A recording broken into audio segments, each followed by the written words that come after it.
Welcome to Penrose Learning, where we make understanding easy. You start by confirming prerequisites: Net 7, 0 and IDE and network access. First, scaffold an ASB, NET Core MVC project, choose empty to keep control, then add HttpClient via die and program. CS, use builder, services, add HttpClient, API client, and register typed clients if you want typed models.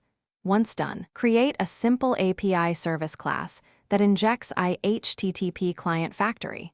This gives you reusable, testable HTTP calls and centralizes base address and common headers. Now implement the core call logic in your API service. Get an HTTP client from the factory and set default headers and timeouts.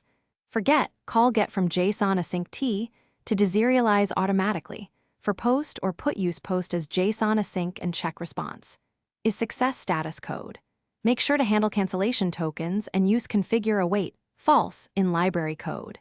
In your controller, inject API service, call it from an async action, and return mapped view models so the MVC layer stays thin and focused on rendering. Finish by wiring up resilience and observability. Register poly policies for retry and circuit breaker when adding HTTP client.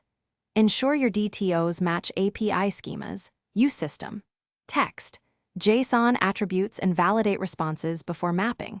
Make sure to propagate cancellation tokens from controller to service and handle non-success status codes with meaningful exceptions. If something goes wrong, check logs for correlation ID and status code first. Most issues are base address, cores, or mismatched JSON.